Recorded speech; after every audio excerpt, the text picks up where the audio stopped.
एक गांव में मोटू नाम का एक कुत्ता था जो इतना मोटा था कि वह चलने से बचता था। एक दिन उसका मालिक सो रहा था जब एक चोर घर में घुस गया। मोटू ने देखा लेकिन उठना पर्याप्त नहीं था।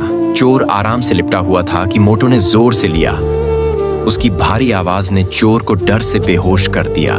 जब मालिक जाग गया और देखा कि मोटू ने बिना झटके के घर को बचाया। मोटू की कहानी गांव में प्रसिद्ध हो गई और लोगों ने कहा, वास्तविक सुरक्षा रण मस्तिष्क से नहीं है